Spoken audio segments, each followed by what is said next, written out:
The rain fell in sheets, each drop an icy needle against my skin. I hunched deeper into my thin jacket, the fabric already soaked through, clinging to my trembling frame.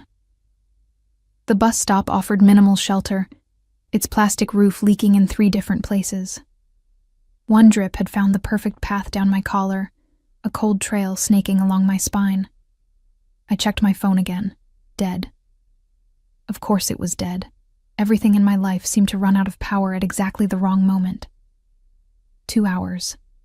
I'd been waiting for 2 hours, my shoes squelching with rainwater, mascara surely streaming down my cheeks in black rivulets. Not that anyone would notice. People hurried past, umbrellas tilted against the wind, eyes averted from the soaking wet woman whose life was falling apart.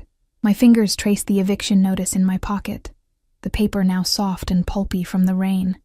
3 months behind on rent. My waitressing job hadn't covered it, and after today, after dropping and shattering an entire tray of drinks on the restaurant owner's potential investors, I didn't even have that anymore. "You're a walking disaster, Ellie," I whispered to myself. The words immediately swallowed by a rumble of thunder, when the sleek black limousine slowed to a stop directly in front of me. I barely registered it. Vehicles like that didn't stop for people like me. It was probably just waiting for the light to change, though I couldn't recall if there even was a traffic light nearby. The rear window slid down with an almost imperceptible hum. I caught a glimpse of movement inside. The orange glow of what might have been a cigar, the glint of a heavy gold watch. Then a voice emerged from the shadows, low and smooth as aged whiskey. "Get in." 2 words. Just 2 simple words that somehow carried the weight of a command, not a request. I blinked rainwater from my eyes, certain I'd misheard. "Excuse me. You're soaking wet. It's pouring." "Get in the car, Miss Sullivan." My heart stuttered. He knew my name. The stranger in the luxury vehicle knew my name. I stepped back instinctively, my heel catching on the curb. I would have fallen if not for the lightning-fast reflection of the man who had silently appeared beside me. A tall figure in a dark suit who now steadied me with a grip that was firm, but not painful. "Mr. Castellano doesn't like to repeat himself," the man said quietly, nodding toward the open car door. Castellano. The name hit me like a physical blow. Everyone in this city knew that name, whispered it with a mixture of fear and awe. Vincent Castellano, the man whose businesses, legal and otherwise, seemed to touch every corner of our decaying industrial town. "There must be some mistake," I stammered, acutely aware of how pathetic I looked, how vulnerable I was. "I don't know Mr. Castellano." A soft, almost imperceptible laugh came from inside the limo. "But I know you, Eleanor Sullivan, 26 years old, graduated with honors in accounting before your father's medical bills bankrupted your family. Currently, or should I say formerly, employed at Bellini's on 5th Street, living in an apartment on Westmore Avenue that you can no longer afford." My blood turned to ice. How could he possibly know all that? "Why would someone like you know anything about me?" I managed to ask, my voice barely audible above the rain. The window lowered further, and I saw him clearly for the first time. He was younger than I'd expected, perhaps in his early 30s, dark hair, immaculately styled despite the humidity. A face that could have belonged on a Renaissance sculpture, all sharp angles and perfect symmetry. But it was his eyes that held me frozen in place, dark as burnished mahogany, watching me with an intensity that made my skin prickle. "Because you're carrying something that belongs to me," he said simply. I instinctively clutched my bag tighter, mind racing through its meager contents. Bus pass, broken phone, wallet with exactly $17 inside, the torn remnants of a resume, a half-eaten granola bar. "I don't have anything of value," I said. Vincent Castellano's lips curved into something between a smile and a smirk. "Value is subjective, Miss Sullivan." His gaze traveled slowly down to my midsection, lingering there with such deliberate focus that I felt my breath catch. "Some things are beyond price." The bodyguard's hand remained on my elbow, neither pulling nor pushing, just a steady presence reminding me that I wasn't being given a genuine choice. Another crack of lightning split the sky, followed immediately by a deafening boom of thunder. The storm was directly overhead now. "I have a proposition that will solve your immediate financial concerns," Castellano continued, his voice somehow both gentle and unyielding. "All I ask is 10 minutes of your time. You can sit in a dry, warm car and listen. Or you can continue standing in the rain waiting for a bus that, I assure you, isn't coming. Not tonight." As if to emphasize his point, the rain intensified, now coming down in a near-blinding torrent. I thought of my empty apartment with its leaking ceiling and the landlord's promise to change the locks by morning. I thought of my phone, unable to call the one friend who might have offered me a couch for the night. I thought of the $17 that wouldn't even buy me a cheap motel room. I stepped toward the limo. The interior was warm and smelled of expensive leather and something woodsy and masculine. Sandalwood, perhaps. The seats were soft, butter-colored leather, and subtle lighting gave the space a golden glow that contrasted sharply with the gray storm outside. As the door closed behind me with a solid thunk, the sounds of the storm faded to a distant patter. Vincent Castellano sat across from me, one leg crossed casually over the other. Up close, I could see the perfect cut of his charcoal suit, the crisp white of his shirt, the blood-red tie that seemed to shimmer in the low light. He studied me with an expression I couldn't quite decipher, something between curiosity and satisfaction, like a collector who'd just acquired a rare piece. "You're even more beautiful up close," he said, the words casual, as if commenting on the weather. I became acutely aware of my bedraggled appearance, soaking wet hair plastered to my face, makeup running, clothes clinging to my body in the most unflattering way possible. "Is this some kind of joke?" I asked, hating how small my voice sounded. "I never joke about beauty," he replied, reaching into a hidden compartment and producing a soft, clearly expensive blanket, which he handed to me. "Or about business. And this, Eleanor, is both." I took the blanket but didn't unfold it, holding it like a shield between us. "What exactly do you want from me, Mr. Castellano?" "First, I want you to call me Vincent." He leaned forward slightly. "Second, I want you to tell me about your relationship with Michael Pearson." The name hit me like a physical blow. Michael, my ex-boyfriend, the man who'd promised me the world and left me with nothing but debt and heartache 4 months ago. "I don't have a relationship with Michael," I said carefully. "Not anymore." Vincent's eyes narrowed almost imperceptibly. "And yet, you're carrying his child." My hand instinctively went to my stomach, still flat, with only the slightest curve that nobody would notice unless they were looking for it. The secret I'd been carrying alone for the past 8 weeks, the reason I'd been working double shifts at the restaurant, desperate to save enough to support a baby I hadn't planned for. "How could you possibly know that?" I whispered, fear creeping up my spine. "Michael works for me," Vincent said, his voice hardening slightly. "Or rather, he did, until he embezzled a significant amount of money from one of my businesses and disappeared." The car began moving, sliding silently through the rain-slicked streets. I should have been frightened by this, being driven away by a man known to be dangerous, a man connected to my ex in ways I'd never imagined, but somehow I felt oddly calm. Perhaps I was in shock. Perhaps I was simply too exhausted to feel fear anymore. "I had nothing to do with whatever Michael did," I said, trying to keep my voice steady. "He left me 4 months ago. I haven't heard from him since." Vincent studied me for a long moment, his dark eyes seeming to look straight through me, searching for lies. "I believe you," he finally said, "which is fortunate for you. I'm not known for my forgiveness when I'm betrayed." The way he said it sent a shiver down my spine. Not a threat, but a simple statement of fact. "What does any of this have to do with me?" I asked, though a sinking feeling told me I already knew. "Michael took something from me," Vincent said, his gaze dropping once again to my midsection. "And left something of himself with you. I find that interesting." The car slowed and turned, the motion smooth as silk. Through the tinted windows I caught glimpses of an upscale neighborhood, manicured hedges, elegant facades, wrought iron gates. "Where are you taking me?" I asked, suddenly aware that we'd been driving for several minutes. "Somewhere safe," Vincent replied. "Somewhere dry." Somewhere you can rest while we continue our conversation. I never agreed to go anywhere with you, I protested weakly. Vincent's lips curved in that not-quite smile again. And yet, here you are. He gestured around the luxurious interior of the limo. You had a choice at the bus stop, Eleanor. You chose this. Had I? With no money, no job, no home to return to. Had there really been a choice at all? The limo slowed to a stop, and through the window I saw massive iron gates swinging open. Beyond them, a sweeping driveway led to what could only be described as a mansion, stone and glass, and warm lights glowing from within. Welcome to my home, Vincent said, watching me closely as the car proceeded through the gates. They closed behind us with an ominous clang that seemed to echo finality. The driver opened the door, holding an umbrella over Vincent as he stepped out.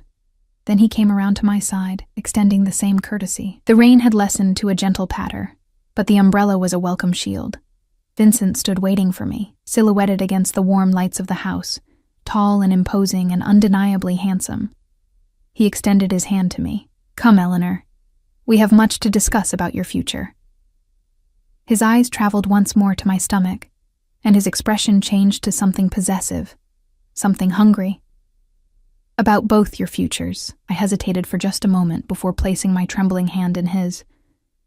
His fingers closed around mine, warm and strong, and I felt something electric pass between us. A current of something I couldn't name, but recognized instinctively as dangerous.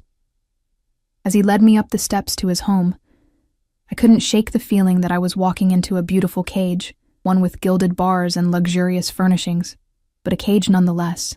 And somewhere in the back of my mind, a voice whispered that once I stepped through that door, nothing in my life would ever be the same again.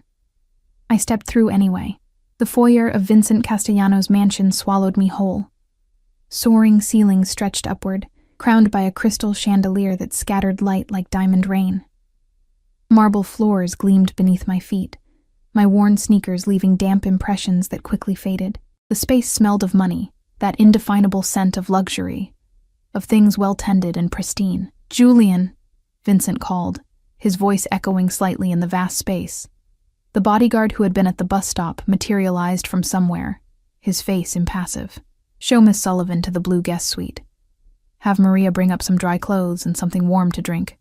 Julian nodded once, then looked at me expectantly. I glanced back at Vincent, who was already shrugging off his suit jacket, handing it to another staff member who had appeared silently. You need to get warm and dry, Vincent said, his tone brooking no argument. We'll continue our discussion over dinner. 1 hour. It wasn't a suggestion. I followed Julian up a sweeping staircase, my legs heavy with exhaustion. My mind raced with questions, with fears, with the surreal knowledge that I was in Vincent Castellano's home, a man known throughout the city as both a ruthless businessman and something far more dangerous. The blue guest suite turned out to be larger than my entire apartment. The walls were painted a soft dove gray, with accents of deep navy and silver. A massive 4-poster bed dominated the room, draped in what looked like silk. Floor-to-ceiling windows revealed the storm still raging outside, but in here, everything was calm, controlled. The bathroom is through there, Julian said, indicating a door. Maria will be up shortly with clothes and tea. He left without another word, closing the door behind him. I didn't hear a lock turn, but I didn't try the handle either. Something told me I wouldn't get far if I tried to leave. The bathroom was a marvel of marble and glass, with a shower big enough for 4 people and a soaking tub that looked like it belonged in a spa. I stood there, dripping onto the heated floor tiles, staring at my reflection in the enormous mirror. I looked even worse than I'd imagined. Mascara streaked down my cheeks, hair a tangled mess, skin pale with exhaustion and cold. My hand drifted to my stomach, to the tiny life growing inside me. Michael's child. The child of a thief who had betrayed not just me, but apparently Vincent Castellano as well. What have you gotten us into? I whispered to my barely there bump. A soft knock at the door pulled me from my thoughts. A middle-aged woman with silver-streaked black hair and kind eyes entered, carrying a stack of folded clothes and a tray with a steaming mug. Miss Sullivan, I'm Maria. Mr. Castellano asked me to bring these for you. She set the clothes on the bed and the tray on a nearby table. The shower has everything you need. Take your time. I'll return in 45 minutes to show you to dinner." She left before I could thank her. I sipped the tea, a rich blend with honey and something citrusy, and felt warmth spread through me for the first time in hours. The clothes were simple, but clearly expensive. Soft black leggings, a loose cashmere sweater in deep blue, and even underwear with the tags still on. I tried not to think about Vincent selecting these items, about how he somehow knew my size. The hot shower was heaven. I stood under the spray until my skin flushed pink, washing away the day's grime and at least some of its stress. The shampoo smelled of jasmine and vanilla, an oddly feminine choice for a house I'd expected to be aggressively masculine. Dressed in the clean clothes, hair damp but combed, I looked almost human again. The leggings fit perfectly, the sweater enveloping me in softness. I still didn't know what Vincent wanted from me, beyond the obvious connection to Michael, but at least I would face him with some dignity restored. Maria returned exactly when she promised, leading me down a different staircase and through a series of corridors. The house was a labyrinth of luxury, artwork that looked museum-worthy, furniture that probably cost more than I'd make in years if I ever found another job. She opened double doors to reveal a dining room that, while smaller than I expected, was still imposing. A table that could seat 12 was set for 2 at one end. Vincent stood by a fireplace, swirling amber liquid in a crystal glass. He'd changed into dark slacks and a crisp white shirt, open at the collar. The firelight caught the planes of his face. The sharp angles softened slightly in the golden glow. He turned as we entered, his eyes traveling over me with an intensity that made heat rise to my cheeks. "Much better," he said, setting his glass down. "Thank you, Maria. We'll serve ourselves." Maria nodded and withdrew, closing the doors behind her. "You look rested," Vincent said, pulling out a chair for me. "The clothes fit well." "Thank you," I said stiffly, sitting down, though I'm still not clear on why I'm here. Vincent took his seat at the head of the table, close enough that I could smell his cologne, something woodsy with hints of spice. Directness. I appreciate that. He served us both from covered dishes that sat warming on the table, some kind of pasta with seafood, asparagus, crusty bread. "Eat," he said, noticing my hesitation. "The baby needs nourishment." The casual reference to my pregnancy, this secret I'd been guarding so carefully, sent a jolt through me. "How did you know?" I asked, picking up my fork, but not yet eating. "About the baby. I'm barely showing." Vincent took a sip of his wine. I noticed water had been poured for me. "I make it my business to know everything about people who are connected to me." "I'm not connected to you," I countered. His eyes met mine, dark and unreadable. "You're carrying the child of a man who stole from me. That creates a connection." I finally took a bite of the pasta. It was delicious, rich with garlic and herbs, the seafood perfectly cooked. I realized suddenly how hungry I was, and had to force myself to eat slowly. "So, what exactly do you want from me?" I asked after several bites. "Information, to start," Vincent said. "When did you last see Michael?" I set down my fork. 4 months ago. He said he was going on a business trip to Chicago. He never came back. Left a note saying he needed space, that it wasn't working out. I laughed bitterly. Cliché, right? I tried calling, texting, nothing. His phone was disconnected a week later. Vincent watched me carefully, as if measuring the truth in my words. "And when did you discover you were pregnant?" 8 weeks ago. I unconsciously touched my stomach again. I'd been feeling sick. Thought it was stress from him leaving. The doctor confirmed it. "Did you tell him?" I shook my head. "How could I?" He was gone. I took a sip of water, my throat suddenly dry. I wouldn't have told him anyway, not after how he left. Something flickered in Vincent's eyes. Approval, perhaps. Michael embezzled just over $2 million from one of my investment firms, transferred it through a series of offshore accounts, disappeared. His voice remained calm, conversational, as if discussing the weather rather than theft and betrayal. He was quite clever about it. I almost admire the planning. Almost. The room suddenly felt colder. "I had no idea," I whispered. "I thought he worked for an accounting firm downtown." "He did. One of my accounting firms." Vincent broke a piece of bread, butter it methodically. "When someone betrays me, Eleanor, I don't stop until I find them. Michael knows this, which is why I find it curious that the one trace he left behind leads to you." "What do you mean?" The last thing Michael did before disappearing was set up a trust fund, a small one by my standards, $50,000. The beneficiary? His eyes dropped to my midsection. Any child born to Eleanor Sullivan within 1 year of the trust's creation. My fork clattered against the plate. That's impossible. He left me. Why would he? Perhaps he knew about the pregnancy before you did, Vincent suggested. Or perhaps he suspected. Either way, he made provisions for his child. Not for you, notably. Just the child. My mind reeled. Michael had left money for a baby he'd never even acknowledged? It made no sense. Unless... You think he left the money as some kind of message? I said slowly. Something to lead you to me. Vincent's lips curved in that not-quite smile. Very perceptive, Eleanor. Yes, that's exactly what I think. The question is, why? What does Michael believe you have that would be of interest to me? Nothing, I insisted. I have nothing of value. You've seen where I live, how I live. If I had anything worth millions, don't you think I'd have used it by now? Vincent studied me for a long moment. Perhaps it's not something you know you have. He set down his wineglass. Or perhaps it's not something. Perhaps it's someone. His gaze lingered on my stomach, and I felt a chill run through me. The baby? I whispered. What could you possibly want with my unborn child? DNA, Vincent said simply. Michael Pearson isn't who you think he is. His real name is Michael Castellano, my younger half-brother. The room seemed to tilt around me. Michael, my Michael, was Vincent Castellano's brother? It seemed impossible, absurd. And yet looking at Vincent now, I could see subtle similarities I'd missed before. The shape of the jaw, the set of the shoulders. That's not possible, I said, my voice faint. He would have told me. Would he? Vincent's tone was almost gentle. The same man who abandoned you without explanation? Who stole millions and vanished? That man, you're certain, would have shared his family connections with you? Put that way. It did sound naive.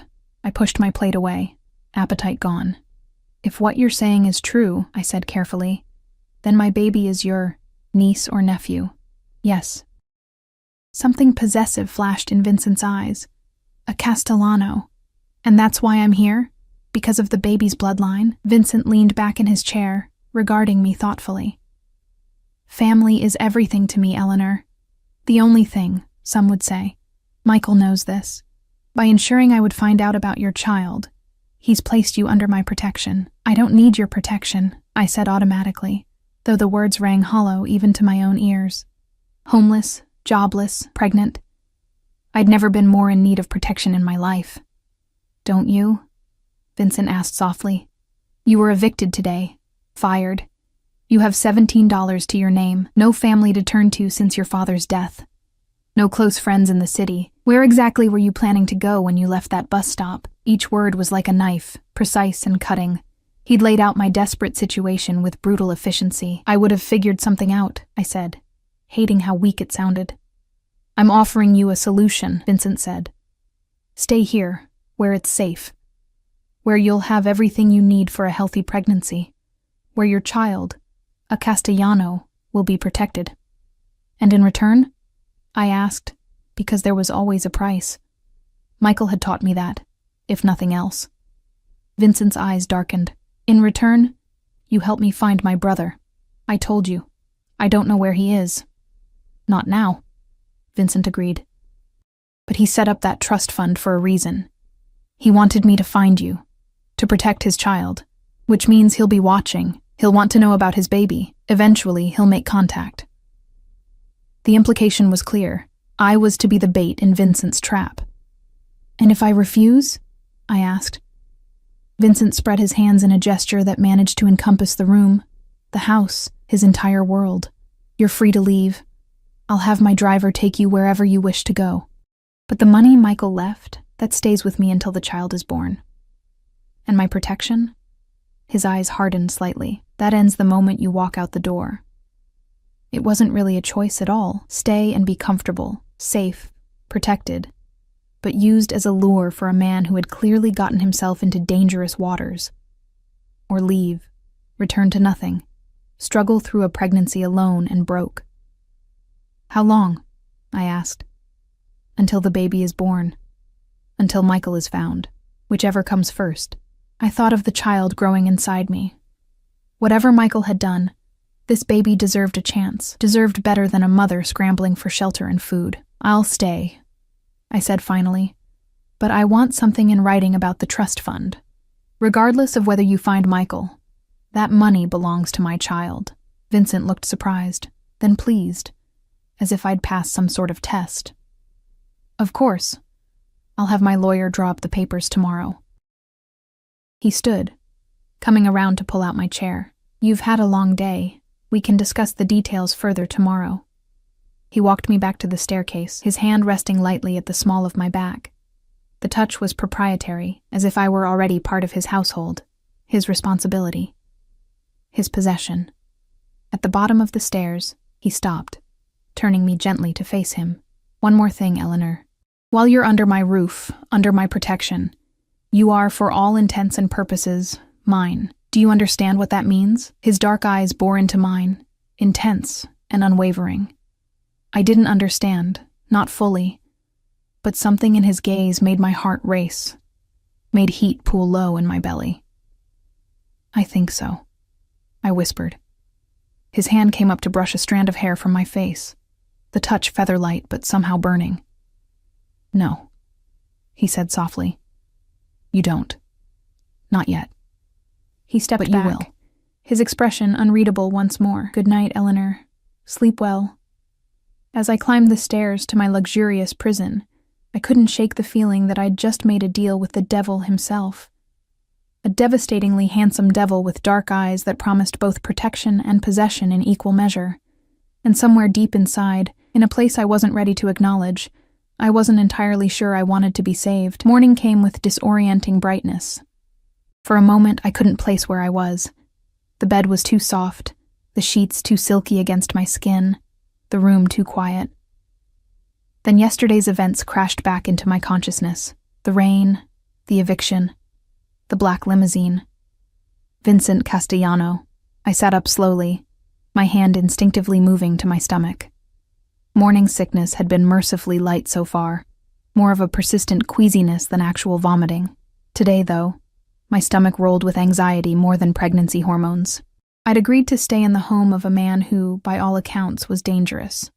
A man whose brother had betrayed both of us and disappeared. I was meant to be bait in a trap, a comfortable, well-kept prisoner in this gilded cage. Sunlight streamed through windows where the curtains had been drawn back, revealing a view of immaculately landscaped grounds stretching to a line of trees in the distance. The storm had passed, leaving everything washed clean and glistening. A soft knock at the door interrupted my thoughts. Maria entered, carrying a tray with tea and toast. "Good morning, Miss Sullivan," she said, setting the tray on a small table by the windows. "Mr. Castellano thought you might prefer a light breakfast in your room this morning." "Thank you," I said, wrapping the plush robe I'd found in the bathroom around me. "What time is it?" "Just after 9, Maria replied. "Mr. Castellano asked me to tell you that his tailor will be arriving at 11 to take measurements for a proper wardrobe. After that, he'd like to meet with you in his study." "A proper wardrobe?"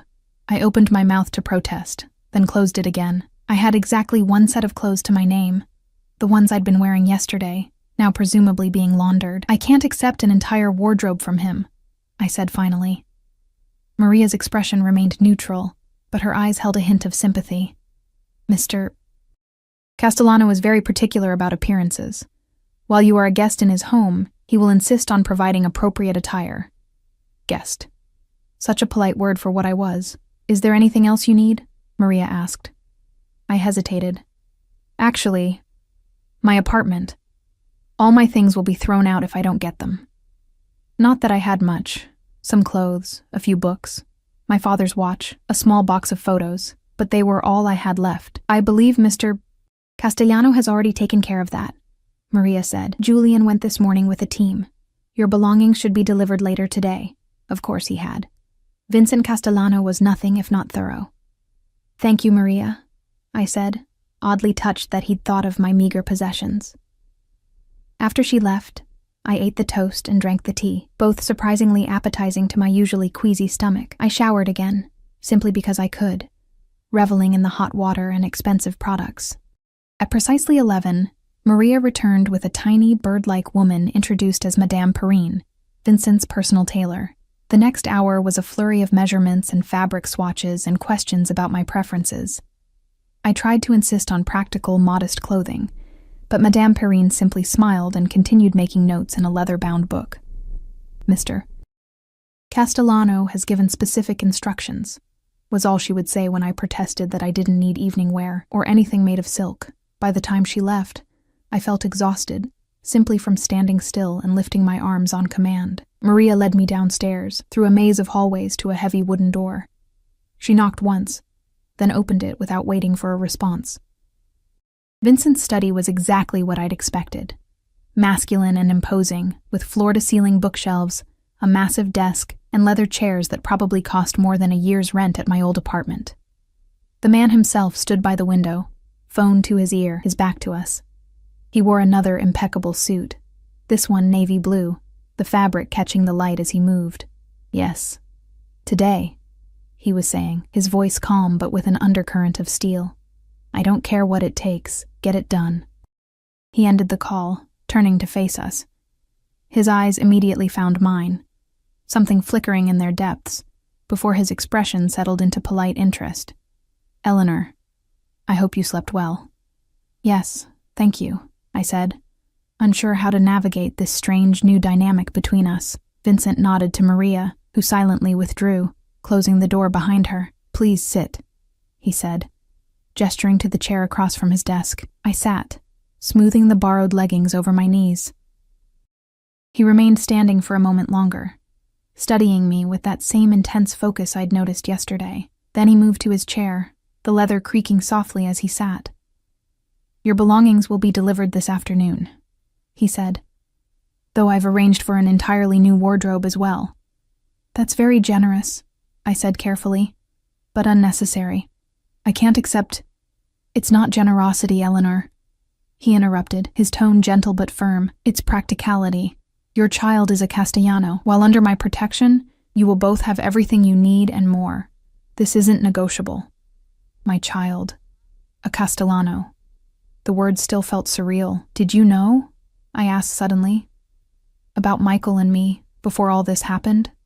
Vincent leaned back in his chair. I keep tabs on my brother. I knew he was seeing someone seriously. I didn't look into the details because, frankly, his love life wasn't my concern. His mouth tightened slightly, until he stole from me and disappeared, leaving you behind like breadcrumbs for me to follow.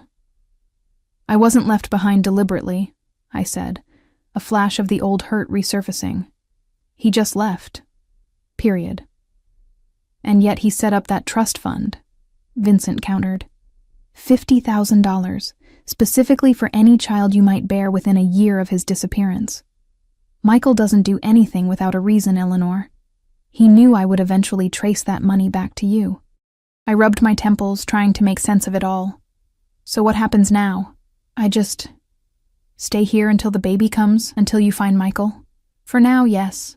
Vincent opened a drawer and withdrew a folder, sliding it across the desk to me. These are the papers for the trust fund. My lawyers have ensured that regardless of what happens with Michael, this money goes directly to your child upon birth. I opened the folder, scanning the legal documents inside. The language was dense, but the intent was clear. $50,000, held in trust, to be released upon the birth of my child. Thank you for this, I said, surprised by the straightforward nature of the agreement. Vincent waved a hand dismissively. It's Michael's money, not mine. I'm simply ensuring it goes where he intended. He studied me for a moment. I've also taken the liberty of arranging for the best obstetrical care. Dr. Reeves will see you here tomorrow for your first appointment. Here? I asked, surprised. The doctor is coming here? All your medical care will be provided in-house, Vincent said, as if this were perfectly normal. It's safer that way. A chill ran through me. Safer from what exactly? Do you think I'm in danger? Vincent's expression darkened. Michael stole a significant amount of money from people who don't forgive such things easily. Until I know exactly what game he's playing, yes, I believe there's potential danger. To me? Or to the baby? Both. His gaze dropped to my stomach. That child is a Castellano, Eleanor. In my world, bloodlines matter. Family matters. There are those who would use you to get to Michael, or to get to me. I swallowed hard. So, I'm a prisoner here. A guest under protection, Vincent corrected, though the distinction felt academic. You'll have full run of the house and grounds. Security will accompany you if you wish to go elsewhere. Your every need will be met. But yes, for now, this is where you stay. And if Michael never makes contact? I asked. What then? Something shifted in Vincent's eyes. A darkening, a possessiveness that made my breath catch. Then you and the child remain under my protection indefinitely. The word hung between us. Indefinitely. A life sentence in a luxury prison, bound to Vincent Castellano by blood not my own, but that of the child I carried. I need some time, I said, feeling suddenly overwhelmed. To process all this.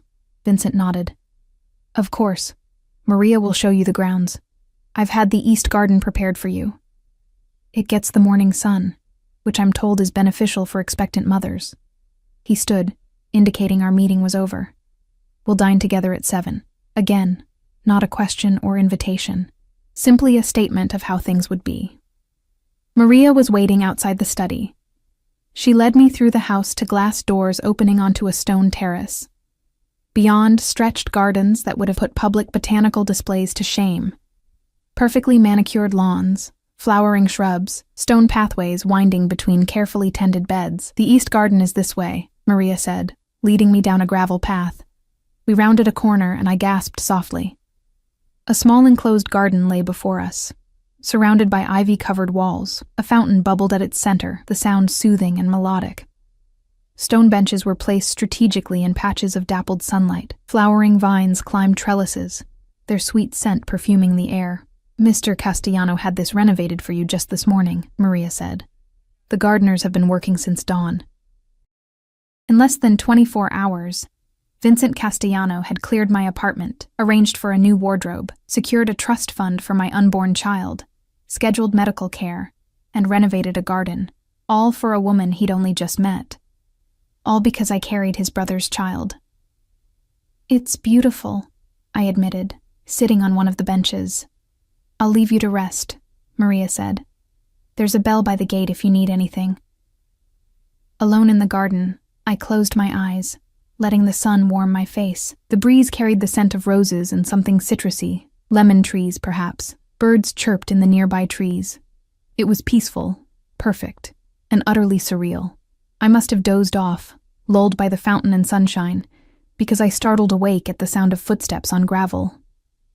Opening my eyes, I found Vincent standing a few feet away, watching me with an expression I couldn't read. I didn't mean to disturb you, he said, though something told me that wasn't entirely true. He seemed to enjoy catching me off guard, observing my unguarded reactions. I sat up straighter.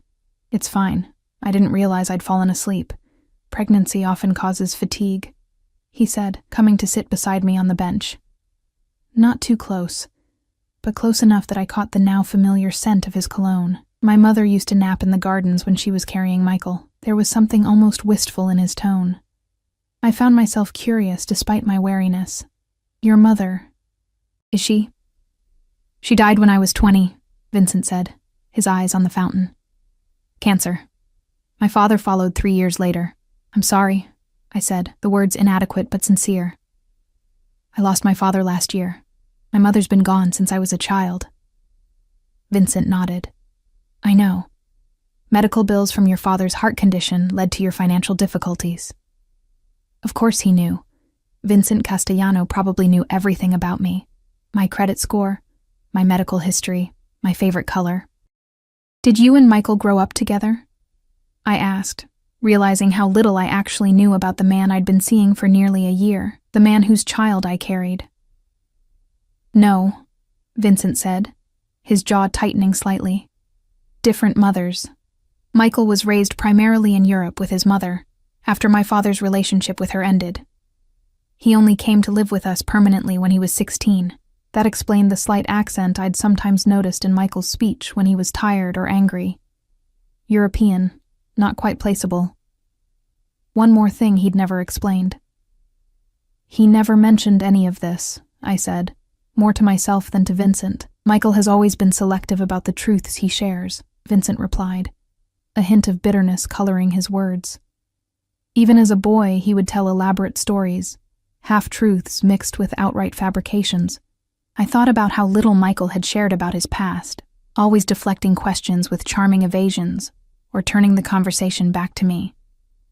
I'd found it flattering at the time, his interest in my life, my thoughts, my dreams. Now I recognized it for the manipulation it was. He told me he grew up in Chicago, I said, that his parents owned a small grocery store. Vincent gave a short, humorless laugh. Creative. Our father owned a chain of high-end grocery stores, among other businesses. Not exactly small and certainly not in Chicago. The fountain bubbled cheerfully, at odds with the growing heaviness in my chest. Every word Vincent spoke confirmed what I'd begun to suspect. I hadn't really known Michael at all. Our entire relationship had been built on lies. I feel so stupid, I whispered, tears pricking at my eyes. Damn pregnancy hormones, don't, Vincent said, his voice surprisingly gentle. Michael is exceptionally good at becoming whatever people want him to be. It's a skill that served him well in the family business. I looked up sharply. The family business? You mean... I mean exactly what you think, Vincent said, holding my gaze steadily. I won't insult your intelligence by pretending we're talking about grocery stores, Eleanor. My heart pounded. He was admitting, openly, to being what everyone in the city whispered about. A man whose business interests extended well beyond the legitimate. Why tell me this? I asked. Aren't you worried I could go to the police? Vincent's lips curved in that not-quite smile. With what evidence? Besides, you're carrying a Castellano. That makes you family of a sort. And family protects its own. The possessive note in his voice sent a shiver down my spine, not entirely from fear, which was perhaps the most disturbing part of all. I should go inside, I said abruptly, standing. I'm feeling tired again. Vincent rose as well, towering over me. He reached out, brushing a strand of hair from my face, his fingers lingering just a moment too long against my cheek. Of course. Rest. I'll see you at dinner. As I walked back to the house, I could feel his eyes on me, watching, assessing. The weight of his gaze was like a physical touch, one that left me feeling both protected and possessed. And somewhere deep inside, a traitorous voice whispered that it wasn't entirely unpleasant to be the focus of such intense attention from a man like Vincent Castellano. Days slipped into weeks with surprising ease. My new life settled into a routine that felt almost normal, if one could consider living in a mansion with a notorious businessman normal. Each morning, I woke to breakfast delivered by Maria. Most days I spent hours in my garden sanctuary, reading books from Vincent's extensive library, or simply sitting in the sun, hands resting on my growing belly. Dr. Reeves came weekly, a no-nonsense woman in her 50s, who treated my pregnancy with clinical efficiency. According to her, everything was progressing perfectly. The baby, a boy we'd discovered at the last ultrasound, was healthy and growing right on schedule. A boy, a son.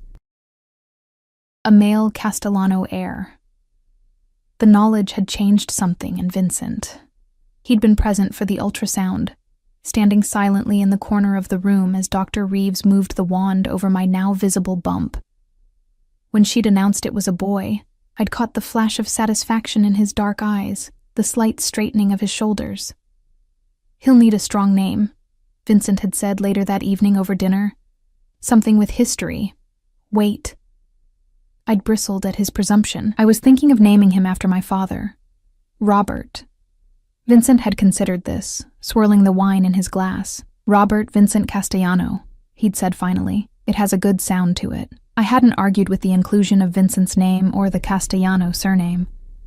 Somehow, it had already become a foregone conclusion that this child would bear his uncle's name, not his absent father's. My new wardrobe had arrived in waves. Practical daywear first, then more formal attire, followed by specially designed maternity clothes as my body changed. Everything fit perfectly. Everything was of the highest quality. I'd stopped protesting after the first week, accepting the clothes as part of the strange arrangement I'd entered into. Vincent himself was an enigma. Some days he was absent entirely, caught up in business I didn't ask about. Other days he worked from home, ensconced in his study for hours before joining me for dinner. Our conversations were surprisingly easy.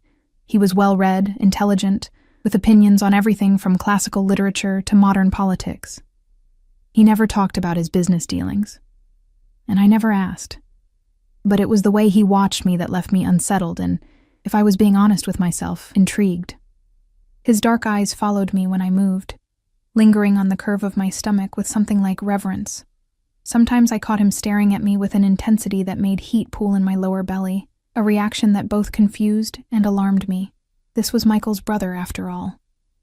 The brother of the man who had abandoned me. Yet as the weeks passed and my pregnancy progressed, Michael began to feel more and more like a distant memory, a character in someone else's story. Vincent, with his commanding presence and unwavering attention, had become the central figure in my new reality. Tonight marked exactly 1 month since the rainy evening when Vincent's limo had pulled up beside my bus stop. 1 month of luxury, of safety, of growing accustomed to a life I'd never imagined. I stood at the window of my suite, watching the sunset paint the gardens in gold and amber. My reflection showed a woman transformed, hair glossy and well-cut, skin glowing with health, body draped in a simple but elegant maternity dress in deep burgundy.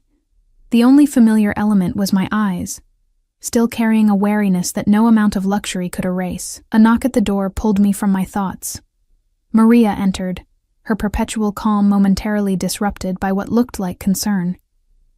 "Miss Sullivan, Mr. Castellano requests that you join him in his study immediately." "Is something wrong?" I asked, alarmed by the urgency in her usually measured tone. "It's not my place to say," she replied, which was answer enough.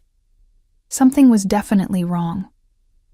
I followed her through the now familiar corridors, my heart beating a rapid tattoo against my ribs. In the month I'd been here, Vincent had never sent for me immediately. Our interactions had been scheduled, predictable. This deviation set alarm bells ringing. Maria knocked on the study door, opening it without waiting for a response. Inside, the atmosphere was tense enough to cut with a knife. Vincent stood behind his desk, hands planted on its surface, his face hard as granite. Julian was there as well, standing near the door with another security man I recognized but couldn't name. "Leave us," Vincent said to the room at large. Maria and the security men filed out silently, the door closing with an ominous click. "What's happening?" I asked, one hand instinctively going to my stomach. Vincent's eyes followed the protective gesture. "We've received a message," he said, his voice controlled but with an undercurrent of cold fury. "From Michael." My knees weakened. I sank into the nearest chair, grateful it was there to catch me. "What? How? What did he say?" Vincent picked up his phone, tapped the screen, and turned it to face me. An email displayed on the screen. The sender's address, a string of random numbers and letters. "Vincent, how's fatherhood treating you? Playing house with my leftovers while hunting for your prodigal brother? It's touching, really. Eleanor always was too trusting for her own good. So eager to believe whatever pretty lies she's told. You must be enjoying that quality. Consider the child my parting gift, a consolation prize for what you'll never recover. Don't bother trying to trace this. You won't find me until I'm ready to be found. Give Eleanor my regards. Tell her the baby has my eyes."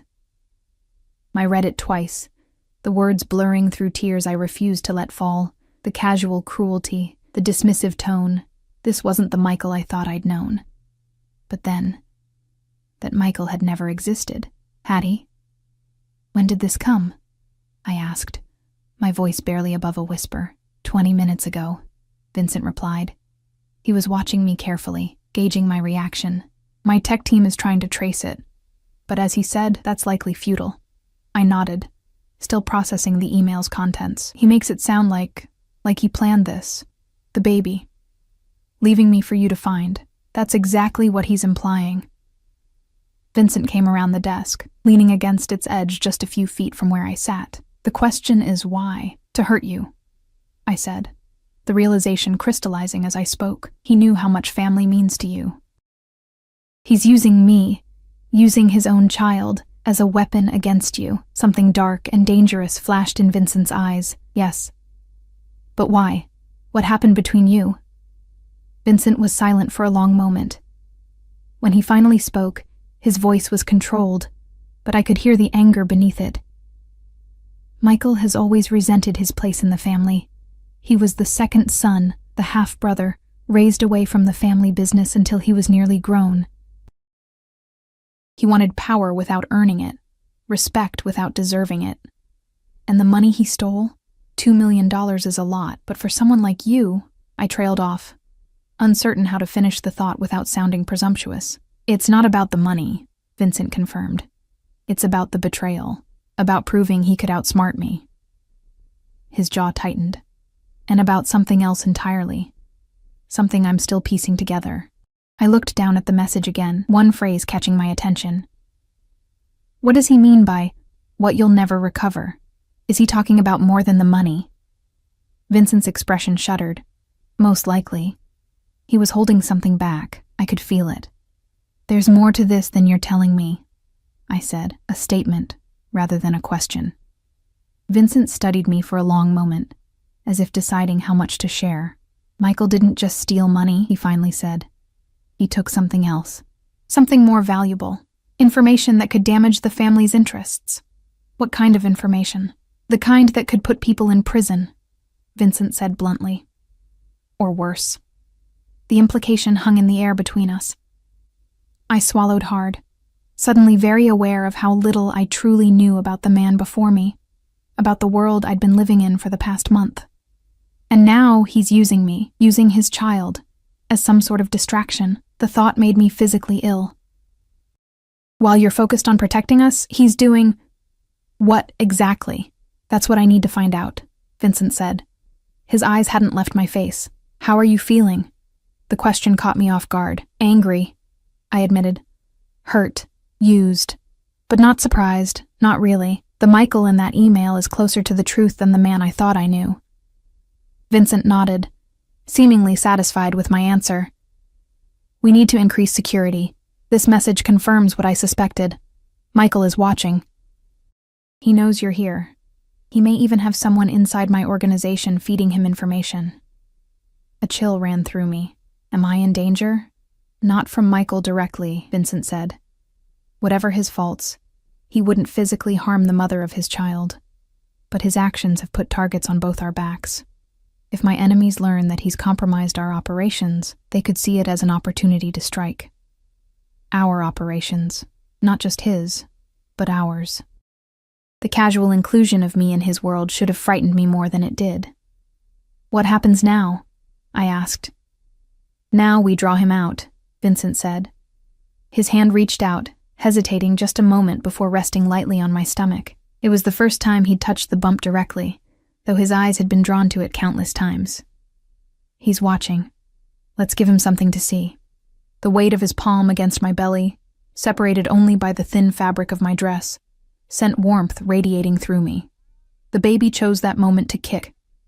A strong, definitive movement right against Vincent's hand. Vincent's eyes widened slightly, something like wonder crossing his features before he controlled his expression.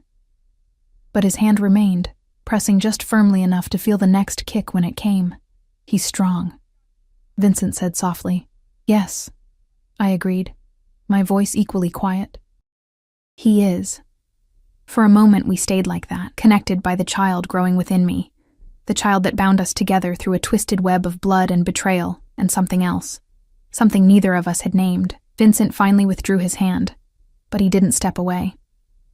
We'll be attending a charity gala next weekend, he said. It's a high-profile event. Everyone who matters in this city will be there. Including Michael's sources, I guessed. Vincent's mouth curved in appreciation of my quickness. Precisely.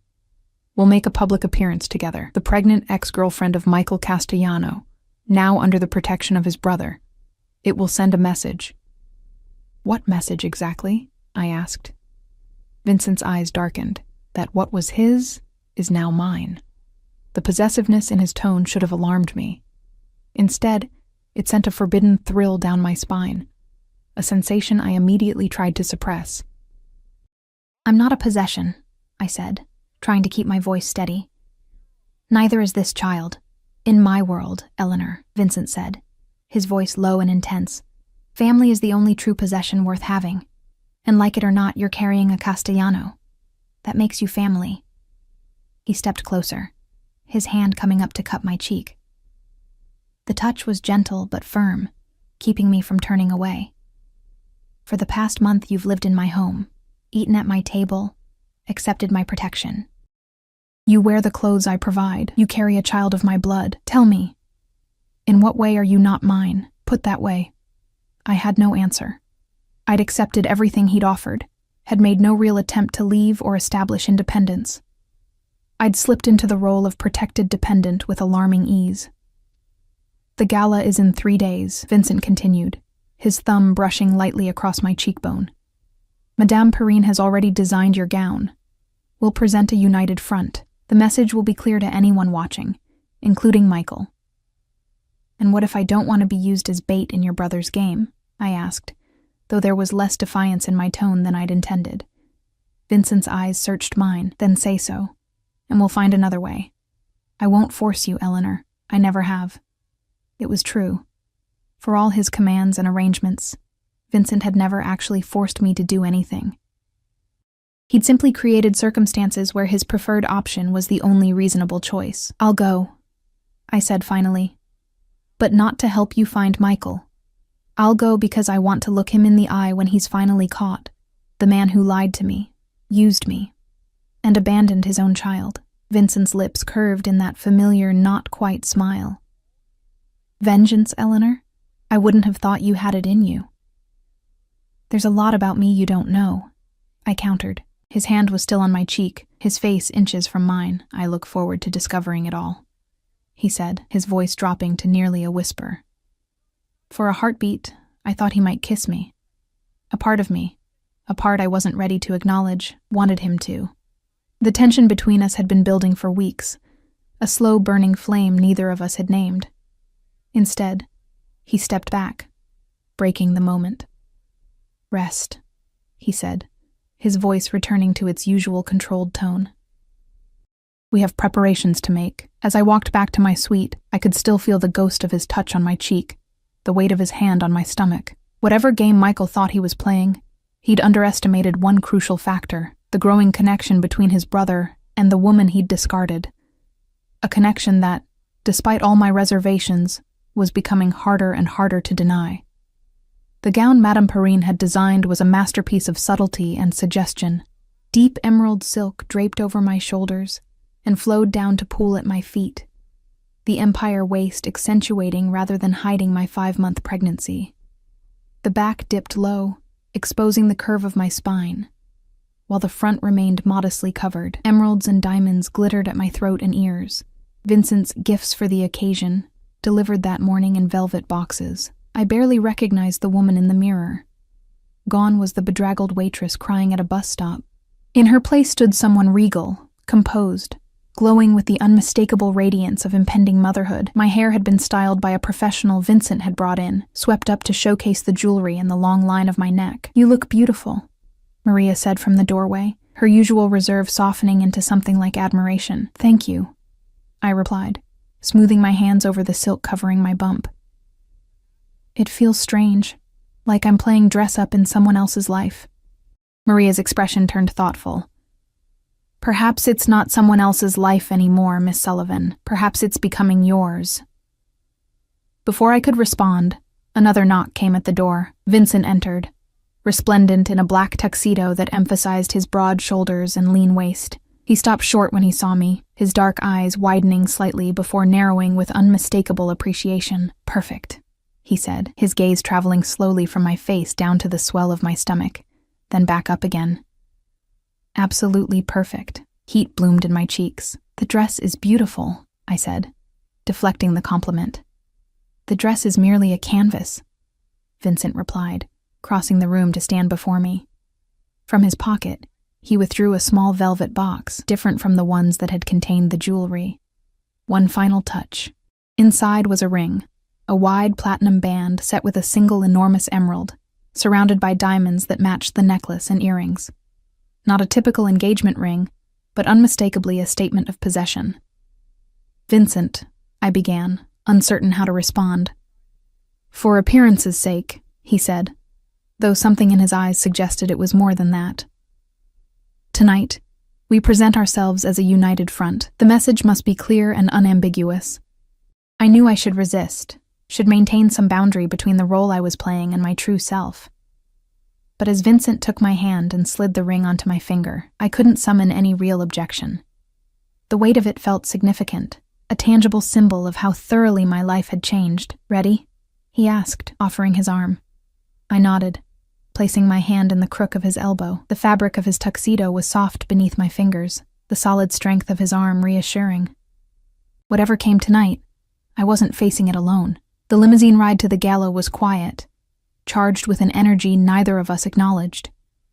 Vincent's hand rested possessively on mine, where it lay on the seat between us, his thumb occasionally brushing over the emerald on my finger. "The Peterson Cancer Research Foundation hosts this gala annually," Vincent explained as we approached the venue, a historic hotel in the heart of downtown.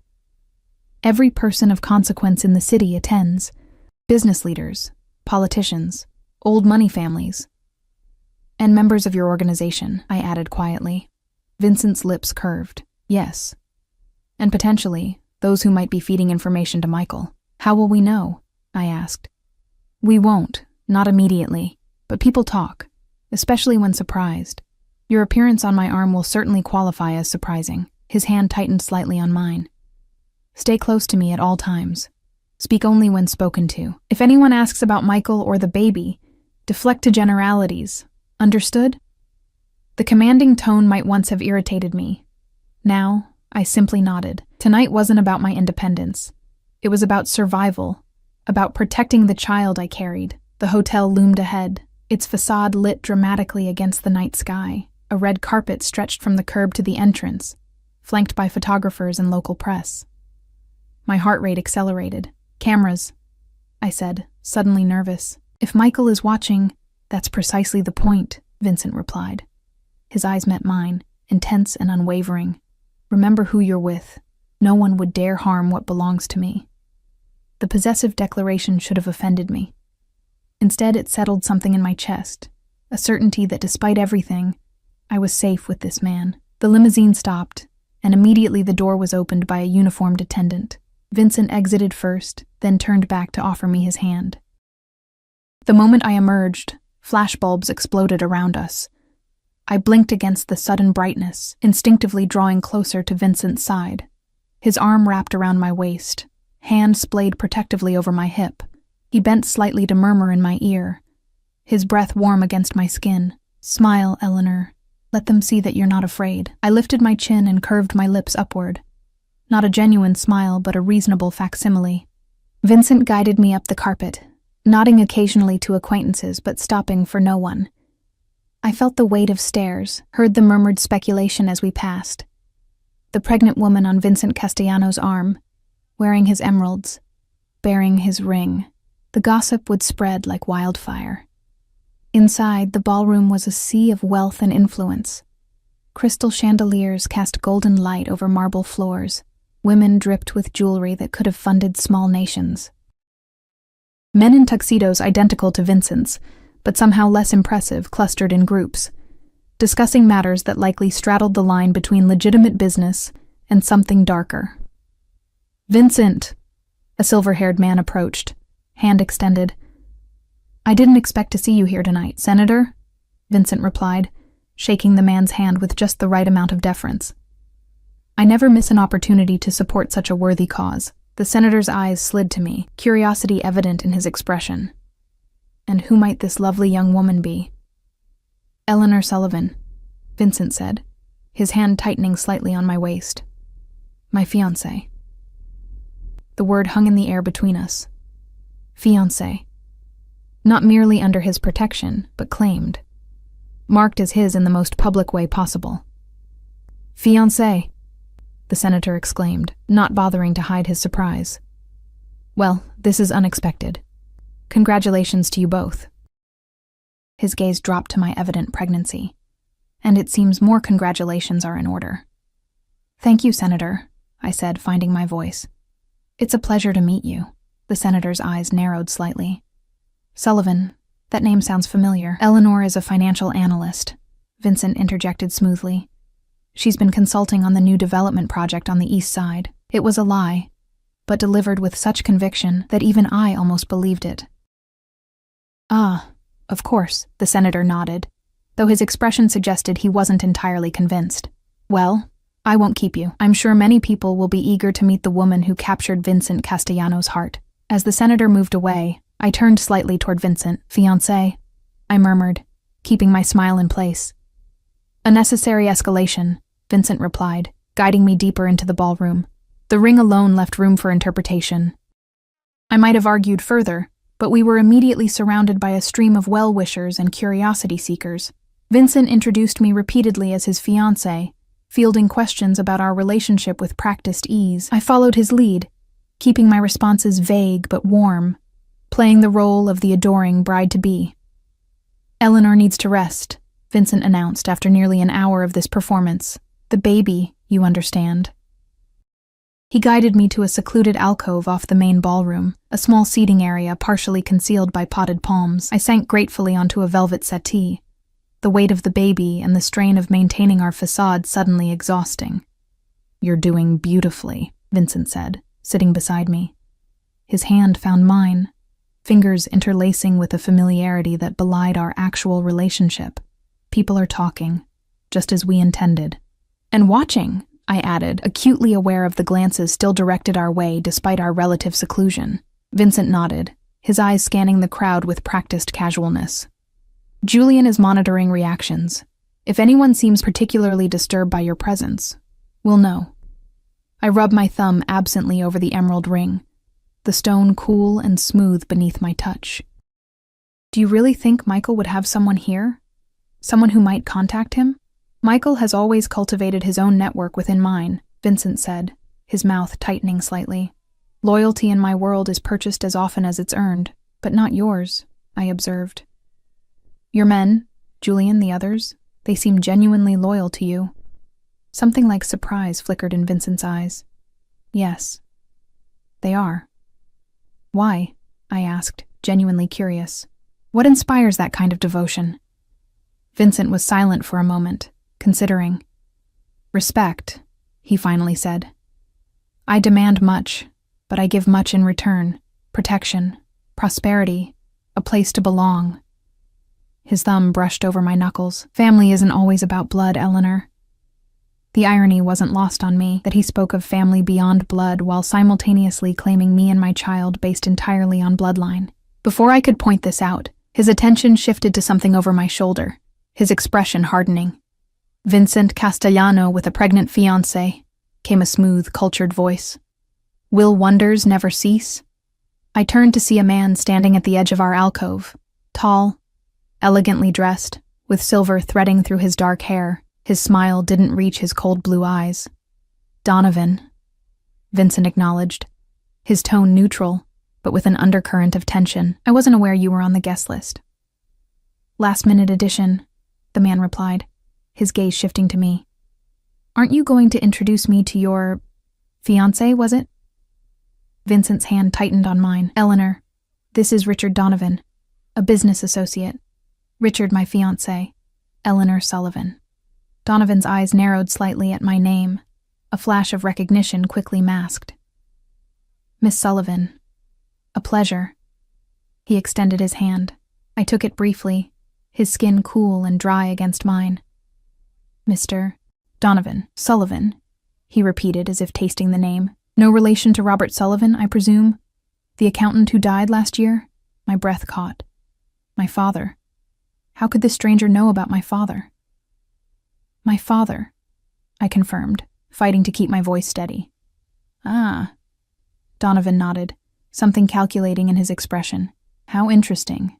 I believe he worked briefly for one of my subsidiaries some years ago. His gaze dropped to my stomach. And now his daughter carries a Castellano heir. Life does take unexpected turns, doesn't it? The words were innocent enough, but something in his tone sent a chill down my spine. Beside me, Vincent had gone very still, the tension in his body palpable. "If you'll excuse us," Vincent said, his voice controlled but cold. "Eleanor should rest. Doctor's orders." "Of course." Donovan stepped back, that empty smile still in place. "Congratulations again on your unexpected happiness." As he walked away, I turned to Vincent, questions tumbling through my mind. Who was that?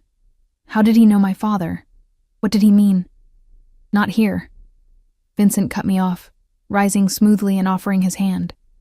"We're leaving, now." The abrupt change alarmed me. "Vincent, what's happening?" "I miscalculated," he said, his voice low and tense. "Richard Donovan is not someone I expected to see tonight. His presence, and his knowledge of your father, suggests complications I hadn't anticipated." "My father was an accountant," I said, confused. "He worked for dozens of companies over the years. And apparently one of them was owned by my chief rival," Vincent replied, guiding me swiftly through the ballroom toward the exit. "A man who would happily use any connection to undermine me, a man who, I suspect, might also be in contact with Michael." The pieces fell into place with sickening clarity. "You think Michael is working with your enemies? Using information about my father somehow?" Vincent didn't answer immediately, his focus on getting us through the crowd without being stopped. Julian appeared at our side as if summoned telepathically, creating a path toward the exit. Only when we were in the limousine, pulling away from the hotel, did Vincent finally respond. "Your father wasn't just an accountant, Eleanor," he said, his voice grim. "He was a forensic accountant, specialized in uncovering financial fraud and criminal enterprises. Before his illness, he was working on a case that could have exposed significant operations, mine and Donovan's both." I stared at him, disbelief warring with a terrible sense that he was telling the truth. "That's not possible. My father was an ordinary accountant. He did taxes and bookkeeping for small businesses." "A convenient cover," Vincent said. "One that kept you and him safe, until his illness made him vulnerable. Until the medical bills started piling up." My mind raced, recalling my father's sudden decline, the mysterious consulting work he'd taken on despite his weakening health, the cash payments that had briefly kept us afloat before disappearing along with his strength. "You're saying my father was investigating you?" I whispered, the implications staggering. "And others," Vincent confirmed, "including Richard Donovan. Your father was very good at what he did, Eleanor. Too good. He found things that powerful people preferred to keep hidden, and then he died," I said, my voice hollow. Vincent's eyes met mine, steady and unflinching. His heart condition was real, his death was natural. I had nothing to do with it. I wanted to believe him, needed to believe him. But you knew who he was. You knew all along who my father was, didn't you? Is that why you were so interested in me? Beyond just the baby? Because of what my father might have discovered? "No," Vincent said firmly. "I knew of Robert Sullivan's work, yes. But I didn't connect him to you until after you were already under my protection. It was an unexpected complication." "A complication," I repeated, the word bitter on my tongue. "Is that what I am? What my baby is? Just complications in your war with Michael and men like Donovan?" Vincent's hand shot out, catching mine in a grip that was firm but not painful. "You are carrying my blood, Eleanor. My family. There is nothing just about that, nothing casual or inconsequential." "But you didn't tell me the truth," I said, pulling my hand away. The emerald ring caught the light, suddenly feeling like a shackle rather than an ornament. "About any of this. Would you have believed me?" Vincent countered. "If I'd told you your father was more than he seemed? That Michael chose you specifically because of your connection to Robert Sullivan? That your pregnancy might be part of a larger plan to bring down not just me, but everything I've built?" Put that way, he was right. I wouldn't have believed him. Even now, part of me resisted the implications. "So what happens now?" I asked, staring out at the city lights flashing past the tinted windows. Vincent was silent for a long moment. When he finally spoke, his voice was quieter, almost gentle. "Now we prepare for war, Eleanor. Because tonight made one thing clear. Michael isn't working alone. And the target isn't just me anymore. His hand came to rest lightly on my stomach, the gesture both protective and possessive. It's him, my nephew, the next generation of Castellano. As the limousine carried us back to the fortress-like mansion that had become my home, I placed my hand over Vincent's where it lay on my bump. Whatever game was being played, by Michael, by Vincent, by men like Richard Donovan, my child was caught in the middle of it, and so was I. The emerald ring glinted in the darkness, a symbol of a promise I hadn't truly made, a future I hadn't chosen. Yet somehow, with Vincent's hand warm beneath mine and our child moving between us, it no longer felt entirely like a lie.